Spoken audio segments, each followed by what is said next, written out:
دین کی جماعت پر غرض یہ کہ ہر اس شخص پر اللہ رب العزت کی انوار اور رحمتوں کا می ہو کہ جس کو اللہ رب العزت نے آج کے دن تک اپنے دین کی تائید، نصرت، حمایت اور اپنے دین کی سربلندی کے لیے قبول و منظور فرمایا۔ حضرات دی وقار، بزرگوں، دوستوں، بھائیوں، آج جس موضوع کو میں آپ احباب کے سامنے بیان کرنے کے لیے جا رہا ہوں وہ نبی کریم جناب محمد الرسول اللہ صلی اللہ علیہ وسلم کے حسن و جمال سے تعلق رکھتا ہے۔ نبی کریم صلی اللہ علیہ وسلم کا جمال،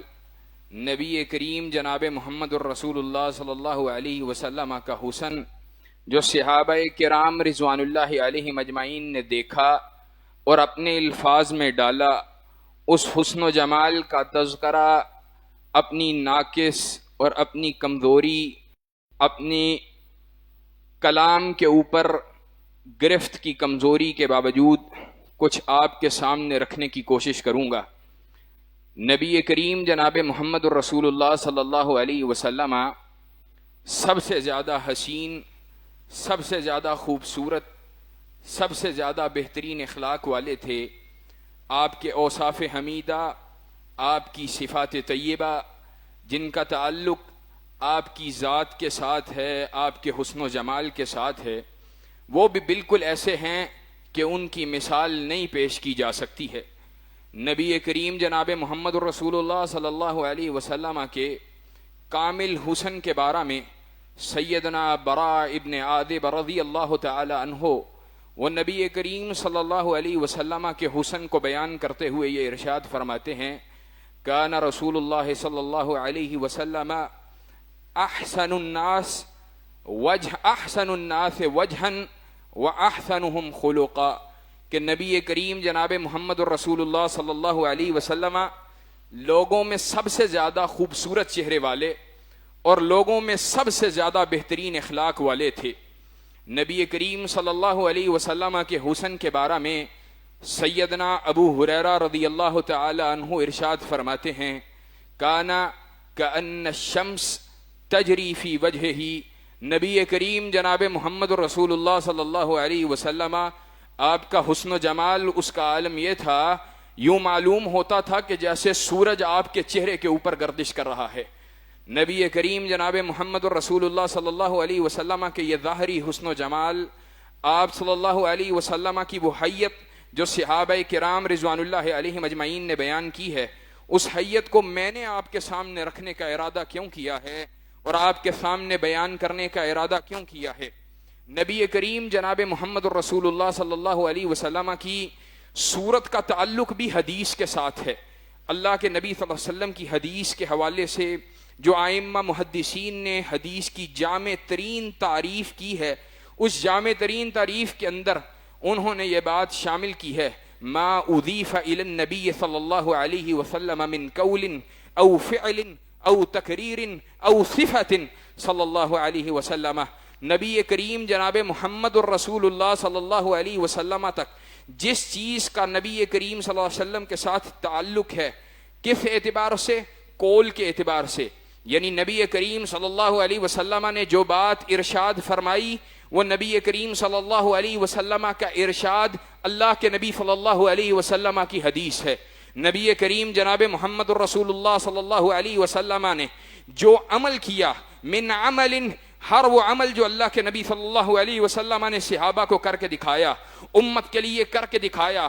بیان فرمایا، وہ اللہ کے نبی صلی اللہ علیہ وسلم کی وضاحت، آپ کا کرنا آپ کے قول کی طرح وہ بھی حدیث ہے۔ اسی طرح من تقریر، اللہ کے نبی صلی اللہ علیہ وسلم کی ہر وہ اللہ کے نبی صلی اللہ علیہ وسلم کی خاموشی کہ اللہ کے نبی صلی اللہ علیہ وسلم کے سامنے صحابہ کرام رضوان اللہ علیہ مجمعین نے کوئی عمل کیا، اللہ کے نبی صلی اللہ علیہ وسلم نے صحابہ کو عمل کرتے ہوئے دیکھا، اللہ کے نبی صلی اللہ علیہ وسلم نے صحابہ کو اپنی آنکھوں کے سامنے یا صحابہ کے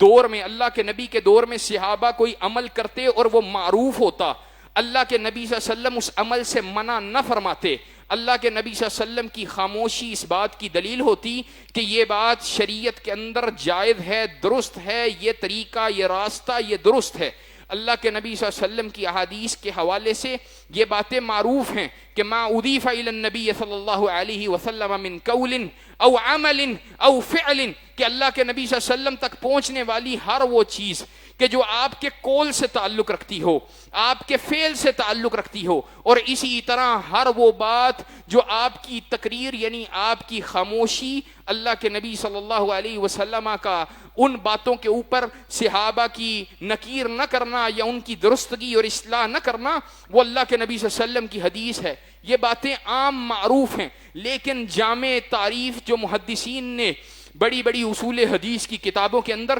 جو تعریف موجود ہے اس کے اندر یہ بات بھی شامل ہے ما اضیف الی النبی صلی اللہ علیہ وسلم من قول او فعل او تقریر او صفت، کہ اللہ کے نبی صلی اللہ علیہ وسلم کی وہ صفات جو خلقی بھی ہیں اور جو خلقی بھی ہیں، یعنی نبی کریم صلی اللہ علیہ وسلم کی وہ صفات کے جو اللہ رب العزت نے پیدائشی طور پہ آپ کو ودیعت فرمائی ہیں. آپ کا قد، آپ کی قامت، آپ کا چہرہ، آپ کے چہرے کی رنگت، آپ کی آنکھیں، آپ کے ہونٹ، آپ کے بال، یہ بھی اللہ کے نبی صلی اللہ علیہ وسلم کے اوصاف حمیدہ ہیں. ان کو بیان کرنے کا ایک بڑا مقصد یہ ہے کہ اللہ کے نبی جناب محمد الرسول اللہ صلی اللہ علیہ وسلم نے یہ بات اپنی نبوت والی زبان سے ارشاد فرمائی، اور غالباً یہ صحیحین کی روایت ہے کہ نبی کریم صلی اللہ، بلکہ صحیحین کے اندر یہ روایت موجود ہے، اللہ کے نبی جناب محمد الرسول اللہ صلی اللہ علیہ وسلم ارشاد فرماتے ہیں ان اہل الجنہ لیتراؤون اہل الغرف من فوقہم كما تتراؤون الكوكب الدري الغابر من افق في المشرق او المغرب. اللہ کے نبی صلی اللہ علیہ وسلم نے اپنے صحابہ کو مخاطب ہو کر یہ بات ارشاد فرمائی، اے میرے صحابہ سن لو، ان اہل الجنہ لیتراؤون اہل الغرف من فوقہم، کہ اہل جنت جب جنت کے اندر، یہاں یہ آپ نے رک کے یہ مسئلہ بڑے غور سے سمجھنا ہے اور سننا ہے، ان اہل الجنہ لیتراؤون اہل الغرف من فوقہم، کہ جنتی جب جنت کے اندر چلے جائیں گے وہ اپنی آنکھوں کو بلند کریں گے، ان کو آسمان کے اوپر صحابہ کو مخاطب ہو کر اللہ کے نبی بیان فرما رہے ہیں، صحابہ جیسے تم آسمان کے اوپر ستارے دیکھتے ہو نا، اونچے دور کے ستارے، ویسے ہی اہل جنت دور اپنے اوپر محلات دیکھیں گے، عالی شان محل، اتنے خوبصورت محلات کو دیکھیں گے. تو اللہ کے نبی کے صحابہ نے اللہ کے نبی صلی اللہ علیہ وسلم سے جب یہ تعبیر سنی تو یہ بات ارشاد فرمائی، تو اللہ کے نبی صلی اللہ علیہ وسلم تلک منازل الانبیاء علیہم السلام، اللہ کے نبی یہ اتنے خوبصورت محلات، یہ اتنے خوبصورت محل، یہ اتنی بلندی مقام، یہ تو ضرور اللہ اپنے انبیاء علیہم السلام کو عطا فرمائے گا، یہ انبیاء کے محلات ہوں گے. اللہ کے نبی صلی اللہ علیہ وسلم نے فرمایا نہیں میرے صحابہ، یہ تو انبیاء علیہم السلام کے محلات نہیں ہیں،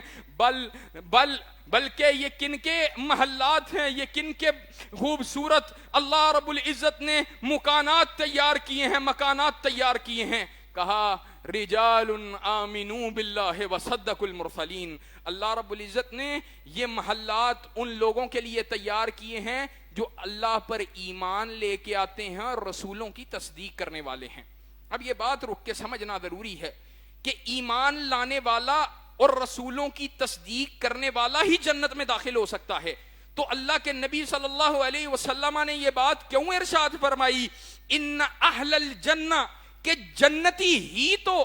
ان اونچے محلات والوں کو دیکھیں گے. تو پھر اللہ کے نبی فرما رہے ہیں دوسری طرف کہ رجال آمنوا باللہ وصدقوا المرسلین، یہ ان لوگوں کے محلات ہوں گے جو اللہ رب العزت پہ ایمان لے کے آئیں گے، وصدقوا المرسلین، اور رسولوں کی تصدیق کرنے والے ہوں گے. تو معنی مفہوم یہ ہے کہ جو جنتی نچلے درجے کے اندر ہوں گے، ایمان والے تو وہ بھی ہوں گے، اللہ کے رسولوں کی تصدیق کرنے والے تو وہ بھی ہوں گے،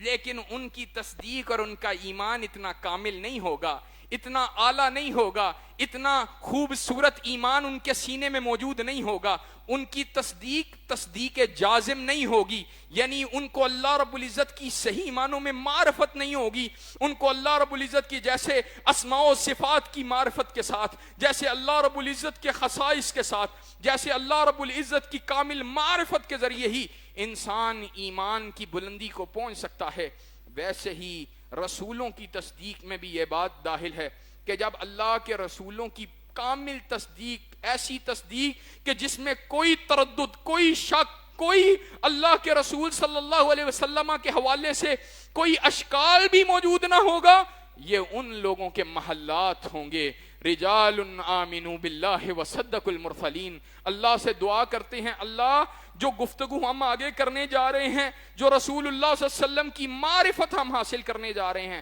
اور معرفت سے ایک چیز انشاءاللہ ہم سارے ہی اللہ کے رسول سے محبت کرتے ہیں، کیوں جی کرتے ہیں اللہ کے رسول سے محبت انشاءاللہ۔ اور اگر یہ محبت اللہ کے رسول صلی اللہ علیہ وسلم سے کمال درجے پہ چلی جائے گی، اور یقیناً اہل ایمان جب رسول اللہ صلی اللہ علیہ وسلم کی زلفوں کا تذکرہ سنیں، آپ کے چہرے کی رانائی کا تذکرہ سنیں، آپ کے سینے کا تذکرہ سنیں، آپ کی خوبصورتی، آپ کی قد و قامت کا تذکرہ سنیں، یقیناً ان کے ایمان اور ان کی تصدیق میں بھی اضافہ ہوگا۔ اور ویسے بھی اللہ کے نبی صلی اللہ علیہ وسلم نے ارشاد فرمایا ہے فوالذی نفسی بیدہ لا یؤمن احدکم حتی اکون احب الیہ من والدہ وولدہ والناس اجمعین۔ اللہ کی قسم وہ شخص اس وقت تک مومن نہیں ہو سکتا جب تک اس کو محمد الرسول اللہ صلی اللہ علیہ وسلم کی ذات گرامی اپنے والدین، اپنے بیوی بچوں اور اپنی جانوں سے زیادہ بڑھ کے اللہ کے نبی صلی اللہ علیہ وسلم محبوب نہ ہونے لگیں۔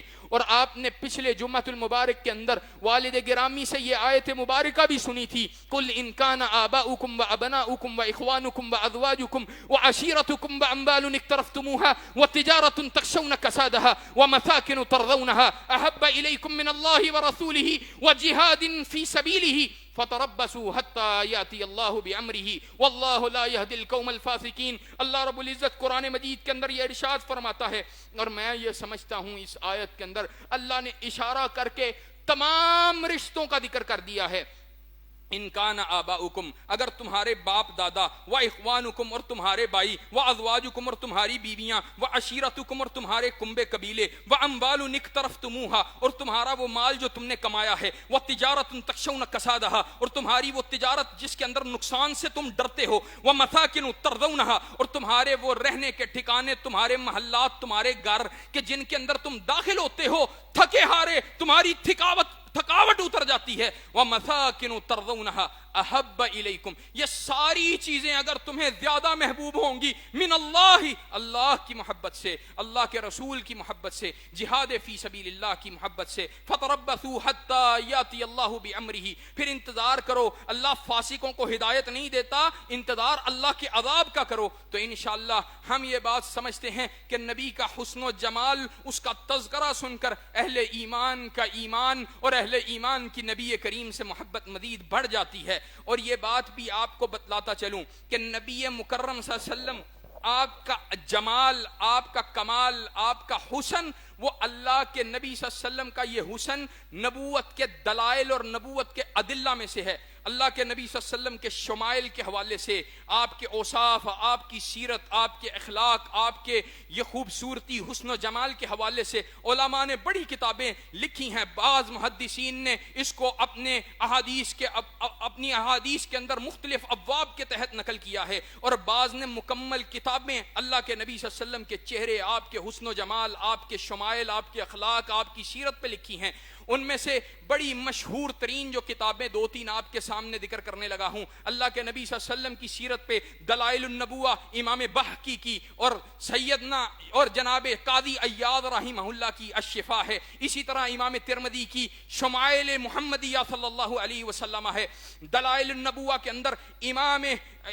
بہقی یہ بات لکھتے ہیں کہ اللہ کے نبی صلی اللہ علیہ وسلم کا حسن و جمال، آپ کی کامل صورت، یہ اللہ کے نبی صلی اللہ علیہ وسلم کی نبوت کے دلائل میں سے ہے، آپ کی نبوت کے ادلہ میں سے ہے۔ یعنی بات سمجھانا چاہتا ہوں، نبی کریم صلی اللہ علیہ وسلم نبی ہیں، اللہ کے نبی کو کیسا ہونا چاہیے، اللہ کے نبی کو کوئی دیکھے تو یہ بات خیال کرے یہ اللہ کا نبی واقعی ہے، اور یقیناً ہے، تو اللہ کے نبی صلی اللہ علیہ وسلم کی نبوت کے جہاں پہ دوسرے دلائل ہیں، وہیں پر آپ کا کامل حسن و جمال بھی آپ کی نبوت کے ادلہ میں سے ایک ہے۔ مرزا غلام احمد قادیانی کے حوالے سے، وقت ضائع کیے بغیر بات کو کرنے لگا ہوں، مرزا قادیانی کی اپنی سیرت جو لکھی ان کے اپنے گھر والوں نے، یعنی اپنے ہی ان کے فالورز نے، اس قادیانی دجال و کذاب کی سیرت نگاروں نے اس کی شکل و شباہت کا جو تذکرہ کیا ہے کہ وہ کیسی رنگت والا تھا، وہ کانا تھا، وہ کیسی شکل و صورت والا تھا، وہ ایسا نلائق تھا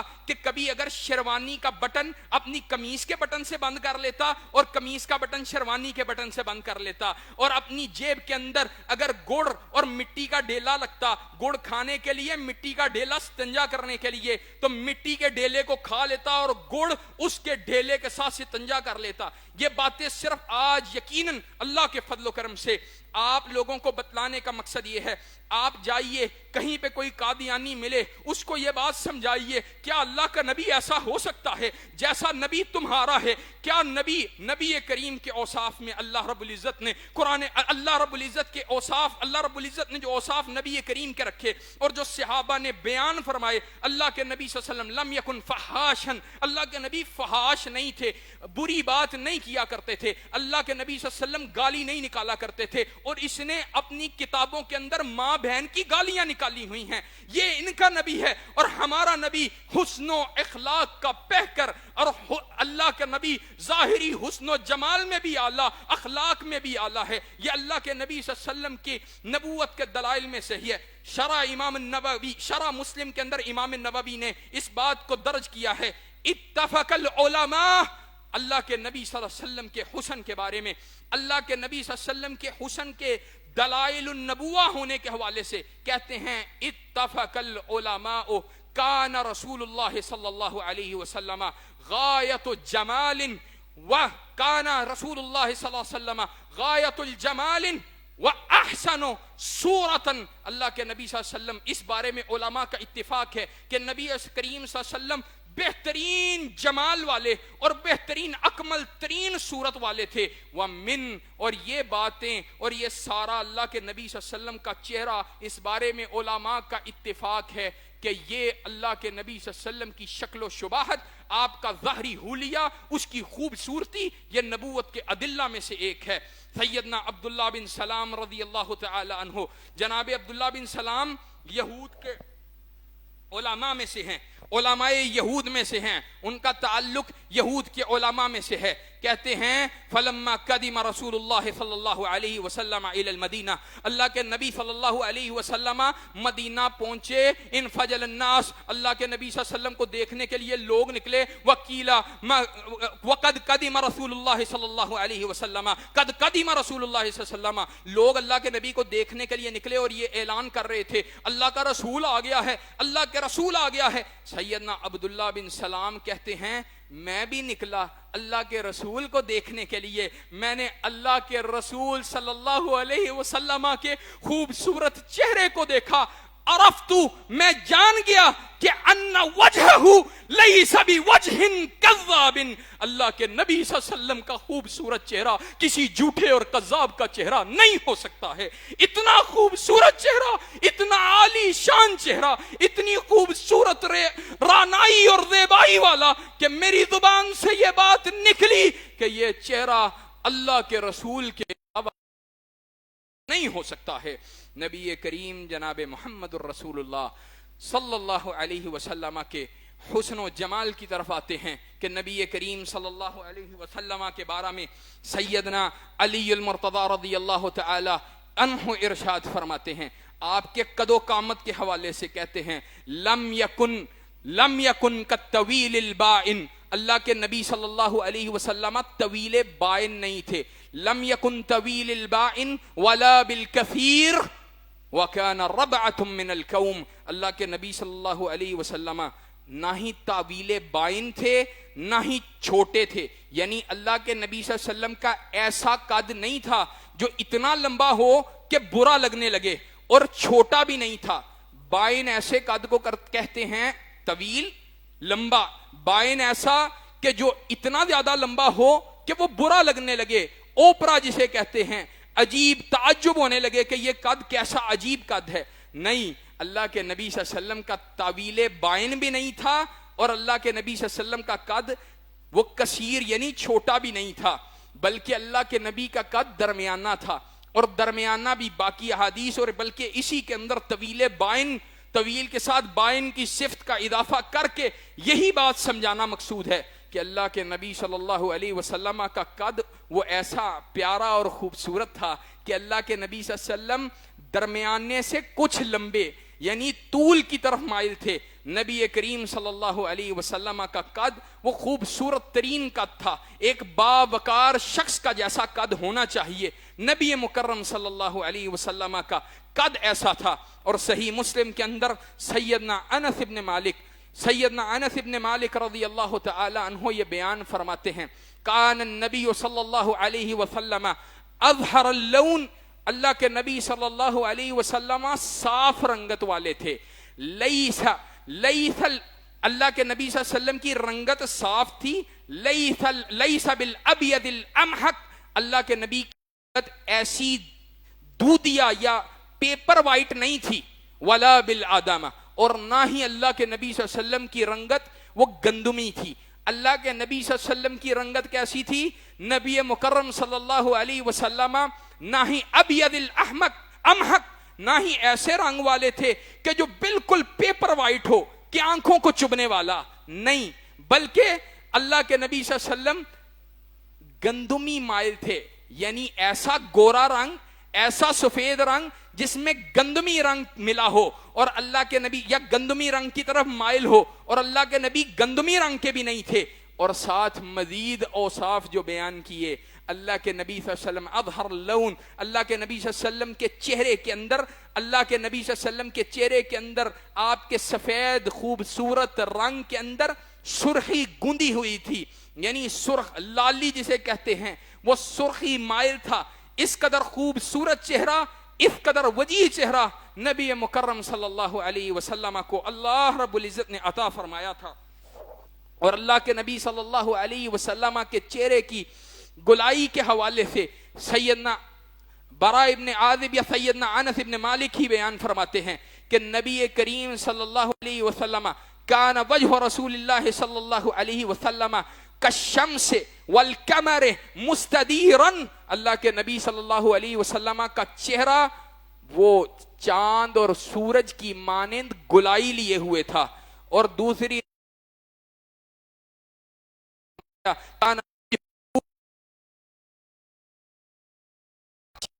وہ گلائی کی طرف مائل تھا, پورا گول نہیں تھا کہ پورا گول بھی وہ حسن کی علامت نہیں ہے, اور نہ ہی چپٹا سیدھا, بلکہ اللہ کے نبی صلی اللہ علیہ وسلم کا چہرہ اوول شیپ جس کو ہم کہتے ہیں, خوبصورتی کو لیے ہوئے کامل خوبصورتی کے ساتھ نبی مکرم صلی اللہ علیہ وسلم کا چہرہ وہ اس انداز سے تھا کہ اس میں گلائی موجود تھی, اور وہ کچھ تھوڑا سا لمبا, یعنی اوول شیپ اور کامل صورت کے اندر نبی کریم جناب محمد رسول اللہ صلی اللہ علیہ وسلم کا چہرہ تھا. اللہ کے نبی صلی اللہ علیہ وسلم کے چہرے کی تفصیل ذکر کرتے ہوئے سیدنا ابو ہریرہ رضی اللہ تعالی عنہ بیان فرماتے ہیں, نبی کریم صلی اللہ علیہ وسلم کی بھویں وہ باریک اور بال کھانے والی خوبصورت بھویں, آپ کی پلکیں وہ گہری اور بڑی زیادہ جس طرح گھنے بالوں والی. نبی مکرم صلی اللہ علیہ وسلم کی آنکھیں کیسی تھیں؟ ضخم العینین, اللہ کے نبی صلی اللہ علیہ وسلم موٹی آنکھوں والے, خوبصورت موٹی آنکھوں والے نبی مکرم صلی اللہ علیہ وسلم. اور سیدنا علی المرتضیٰ کہتے ہیں وفی عینہ دعج, اور اللہ کے نبی صلی اللہ علیہ وسلم کی آنکھوں کے اندر دعجن کی صفت پائی جاتی تھی. داج ایسی صفت ہے کہ اللہ کے نبی کے آئی بال جسے ہم کہتے ہیں, آنکھ کے اندر سیاہ حصہ گہرا سیاہ جس کو ہم کالا سیاہ کہتے ہیں, اور سفید حصہ انتہائی زیادہ سفید تھا. اور دوسری روایات کو ملا کر یہ بات پتہ چلتی ہے کہ اس سفید رنگ کے اندر تھوڑی سی سرخ رگیں موجود تھیں جو اللہ کے نبی صلی اللہ علیہ وسلم کی آنکھوں کی خوبصورتی کو مزید بڑھا رہی تھیں. نبی مکرم صلی اللہ علیہ وسلم کے حوالے سے سیدنا علی رضی اللہ تعالی عنہ ہی بیان فرماتے ہیں کہ آپ حسن الفہم, اللہ کے نبی صلی اللہ علیہ وسلم کے ہونٹ بڑے خوبصورت تھے, میانہ روی لیے ہوئے, بڑی خوبصورتی لیے ہوئے, نہ بہت موٹے نہ بالکل چھوٹے اور باریک, بلکہ درمیانے خوبصورت ہونٹ اللہ کے نبی صلی اللہ علیہ وسلم کے تھے. اسی طرح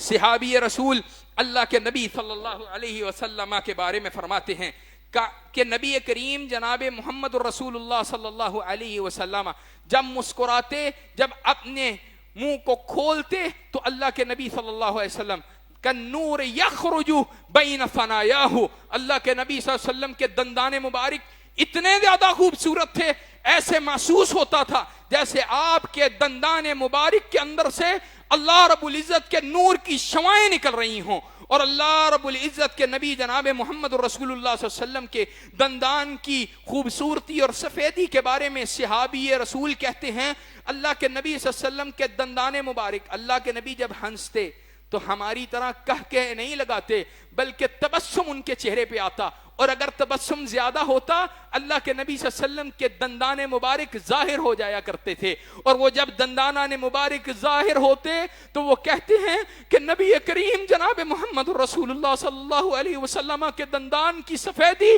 آسمان کی بجلی کی سفیدی سے بھی زیادہ پیاری اور خوبصورت تھی۔ اللہ کے نبی صلی اللہ علیہ وسلم، آج لوگ حسن کے لیے دانتوں میں گیپس کرواتے ہیں، اللہ کے نبی صلی اللہ علیہ، اور یہ بات بھی رک کے بتلانا چاہتا ہوں، یہ گیپس پیدا کروانا شریعت میں ممنوع ہے، اللہ کی خلقت کی تبدیلی ہے۔ اللہ کے نبی صلی اللہ علیہ وسلم کے لیکن حسن و جمال کا کیا عالم تھا۔ آج بھی کچھ ایسے لوگ یقیناً ہوتے ہیں جن کے دندان میں قدرتی پیدائشی وہ گیپس موجود ہوتے ہیں، لیکن نبی مکرم صلی اللہ علیہ وسلم کی صورت، آپ کی خوبصورتی، رانائی اور زیبائی کا کیا عالم ہوگا۔ کہتے ہیں اللہ کے نبی صلی اللہ علیہ وسلم کی حسن کا عالم یہ تھا کہ آپ کے دندان کے اندر وہ گیپ اللہ رب العزت نے قدرتی پیدا کیا ہوا تھا اور وہ رکھا ہوا تھا۔ اللہ کے فضل و کرم سے ایک ایک بات جو بیان کر رہا ہوں اللہ کے فضل و کرم سے مطالعہ کے نچوڑ کے طور پر آپ کے سامنے رکھ رہا ہوں، ساری رات اور پھر دن کے حصے کے اندر بھی اللہ کے فضل و کرم سے احادیث طیبہ سے جو اللہ کے نبی صلی اللہ علیہ وسلم کا حلیہ، جو اللہ کے نبی صلی اللہ علیہ وسلم کی شباہت اللہ کے فضل و کرم سے حاصل کر سکا ہوں، وہ آپ کے سامنے بیان کر رہا ہوں۔ نبی مکرم جناب محمد الرسول اللہ صلی اللہ علیہ وسلم، آپ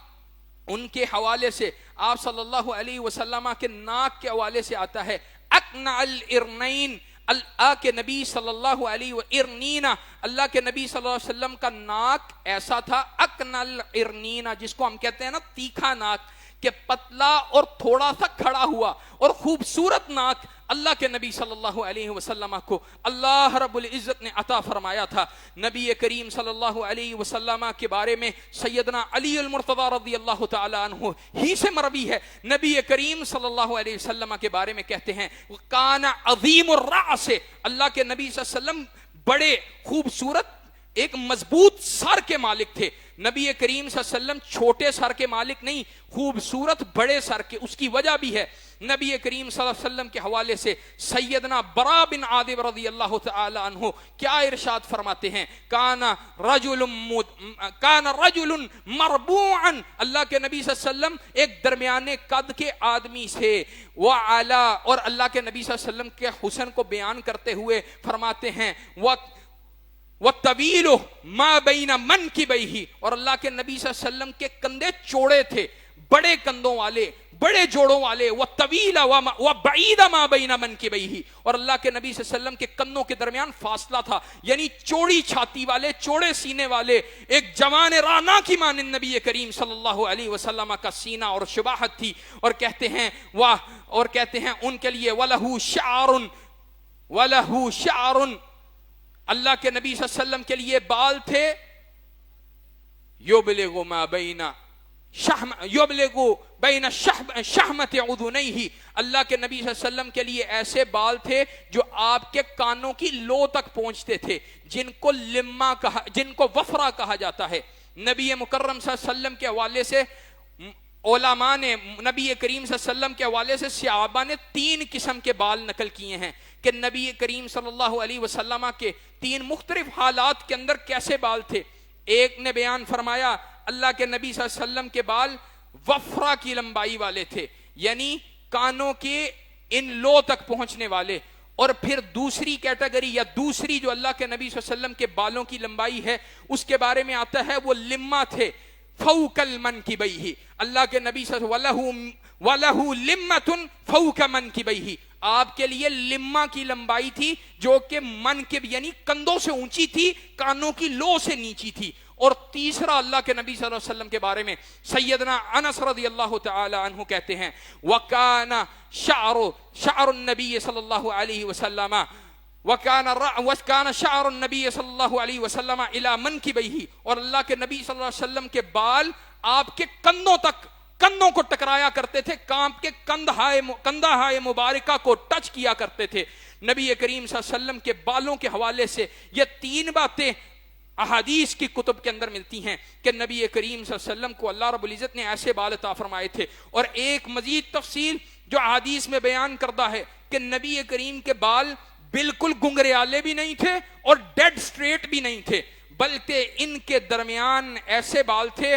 جو ڈیڈ سٹریٹ اور گنگریالے بالوں کے درمیان ہوتے ہیں۔ وہ بال بہترین خوبصورتی کے ساتھ نبی کریم صلی اللہ علیہ وسلم کو اللہ رب العزت نے عطا فرمائے تھے۔ اللہ کے نبی صلی اللہ علیہ وسلم کے حسن کے بارے میں، اسی چہرے کے بارے میں سیدنا جابر رضی اللہ تعالی عنہ نے ارشاد فرمایا تھا، کہا رأیت رسول اللہ صلی اللہ علیہ وسلم فی لیلۃ اذہیان، میں اللہ کے نبی صلی اللہ علیہ وسلم کو 14ویں رات کے اندر اللہ کے نبی صلی اللہ علیہ وسلم کو دیکھا۔ اللہ کے نبی صلی اللہ علیہ وسلم کو 14ویں رات کے اندر دیکھا۔ کہا میں کبھی اللہ کے رسول کو دیکھتا، کبھی چاند کو دیکھتا، اور اللہ کے نبی صلی اللہ علیہ وسلم، اللہ کے نبی کا حالت کیا تھی؟ کہا اللہ کے نبی صلی اللہ علیہ وسلم ففیہ حلۃ حمراء، اللہ کے نبی صلی اللہ علیہ وسلم کے لیے سرخ رنگ کا حلہ تھا، اللہ کے نبی اس کے اندر ملبوس، اللہ کے نبی نے وہ پہنا ہوا تھا، اور نبی کریم صلی اللہ علیہ وسلم کا چہرہ اتنا چمک رہا تھا کہ میں نے یہ بات کہی لہو اندی احسن من القمر، اللہ کے نبی صلی اللہ علیہ وسلم میرے نزدیک چاند سے بھی زیادہ خوبصورت چہرے والے تھے۔ اور نبی کریم جناب محمد رسول اللہ صلی اللہ علیہ وسلم کی چھاتی کے حوالے سے یہ بات آتی ہے، نبی کریم صلی اللہ علیہ وسلم کے جسم ہائے مبارکہ کے اوپر گھنے بال نہیں تھے جو عیب معلوم ہوتے ہیں یا برے معلوم ہوتے ہیں۔ اللہ کے نبی صلی اللہ علیہ وسلم، اور اگر بالکل نہ ہو تو شاید کہیں یہ مردانگی کی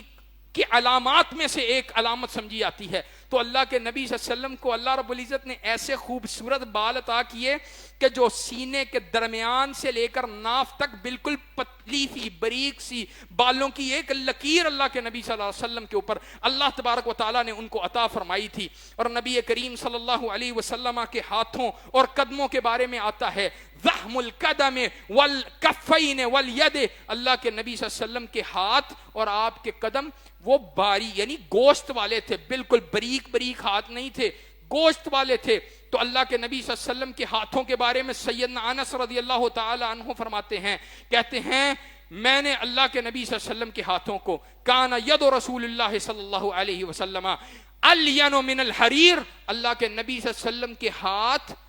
وہ حریر یعنی ریشم سے زیادہ نرم تھے۔ اور اللہ کے نبی صلی اللہ علیہ وسلم کے ہاتھوں ہی کے بارے میں سیدنا جابر کہتے ہیں وَمَسَسْتُ یَدَ رسول اللہ صلی اللہ علیہ وسلم، میں نے اللہ کے نبی صلی اللہ علیہ وسلم کے ہاتھوں کو چھوا، اللہ کے نبی صلی اللہ علیہ وسلم کے ہاتھوں کو چھونے کے بعد اس میں سے ایسی خوشبو آتی تھی کہ دنیا کی کوئی خوشبو اس خوشبو کی عظمت کا مقابلہ نہیں کر سکتی۔ اللہ کے نبی کسی بچے کے سر پہ ہاتھ رکھتے، صحابہ کہتے ہیں پورا دن اس سے ایسی خوشبو آتی کہ سارے بچے پہچان جاتے کہ اس کو آج محمد رسول اللہ نے چھوا ہوگا۔ اور نبی کریم جناب محمد رسول اللہ صلی اللہ علیہ وسلم کے بارے میں صحابی رسول فرماتے ہیں انس ابن مالک شممتو،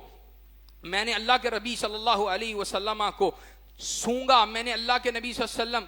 کہتے ہیں نہیں بلکہ کہتے ہیں ما شممتو عنبرا ولا مسکا ولا شیء اطیب من ریح رسول اللہ صلی اللہ علیہ وسلم، من ریح رسول اللہ صلی اللہ علیہ وسلم، کہتے ہیں میں نے دنیا میں کوئی مسک، کوئی عنبر، کوئی اس قدر خوبصورت خوشبو والا دنیا میں کوئی ایسی خوشبو نہیں دیکھی جو اللہ کے نبی صلی اللہ علیہ وسلم کے پسینے سے زیادہ خوشبودار ہو۔ اللہ کے نبی صلی اللہ علیہ وسلم کا پسینہ حقیقت میں ایک معجزہ تھا، اتنا خوبصورت خوشبودار کہ صحابہ کرام رضوان اللہ علیہم اجمعین سے صحیح احادیث میں ملتا ہے کہ وہ اللہ کے نبی کے پسینے کو شیشیوں میں بھر لیتے اور اس کو خوشبو کے طور پر استعمال کیا کرتے تھے۔ نبی کریم جناب محمد الرسول اللہ صلی اللہ علیہ وسلم آپ اس قدر بابرکت اور وہ نقشہ جو اپنی بات کو ختم کرنے کے لیے کھینچنے لگا ہوں، نبی کریم صلی اللہ علیہ وسلم کے بارے میں سیدنا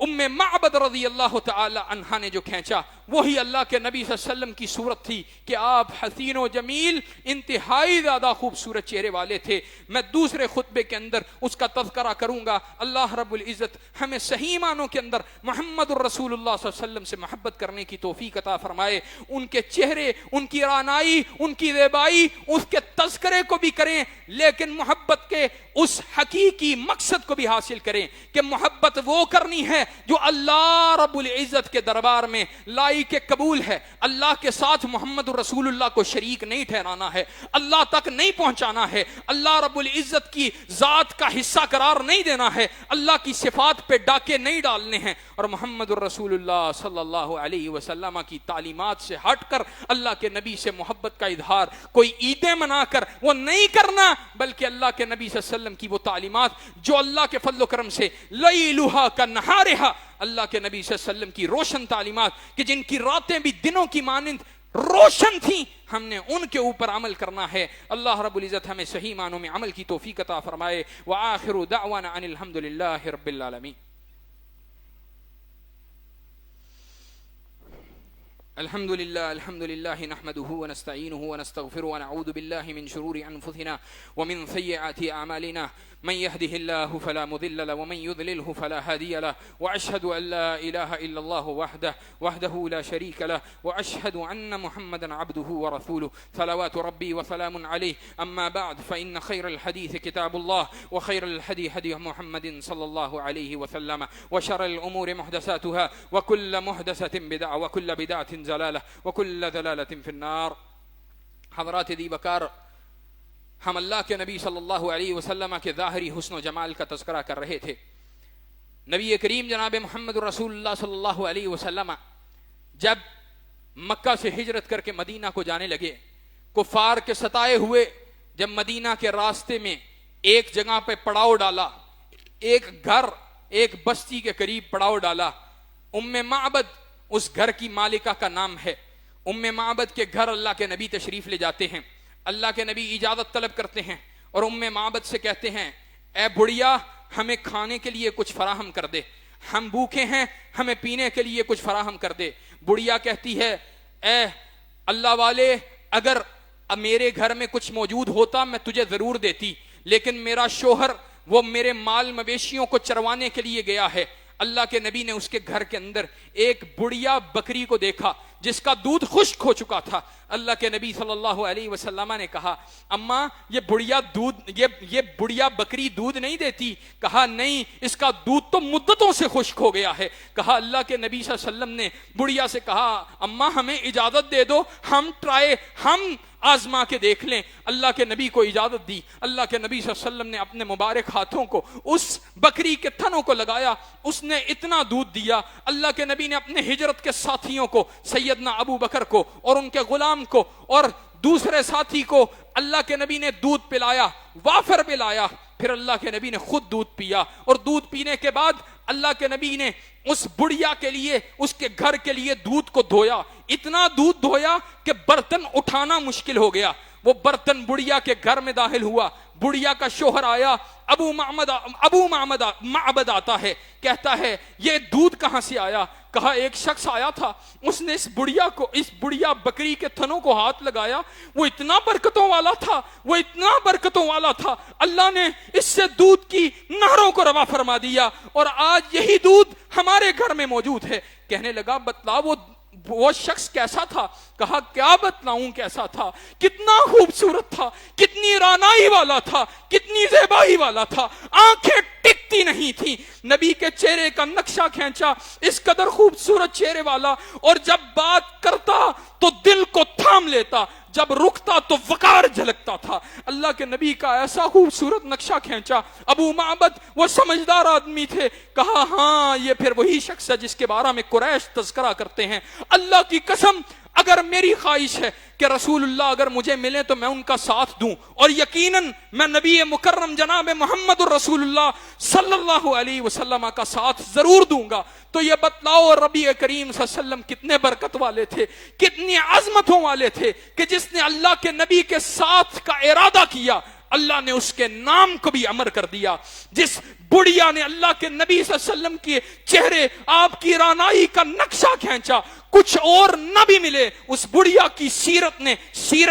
سیرت کی کتابوں میں اس بڑھیا کا نقشہ اللہ رب العزت نے درج فرما دیا، اور جو رہتی دنیا تک ام معبد سے محبت کا استعارہ بن گیا، اور نبی مکرم صلی اللہ علیہ وسلم کے حسن و جمال کا تذکرہ بن گیا۔ اللہ رب العزت نبی مکرم جناب محمد الرسول اللہ صلی اللہ علیہ وسلم ان کے ساتھ صحیح معنوں میں ہمیں عقیدت، محبت، الفت، اللہ کے نبی صلی اللہ علیہ وسلم کی کامل تابعداری، اللہ کے نبی صلی اللہ علیہ وسلم سے محبت کی عظیم المرتبت مقام پہ فائز فرمائے۔ سبحان ربک رب العزت عما یصفون وسلام علی المرسلین والحمد للہ رب العالمین۔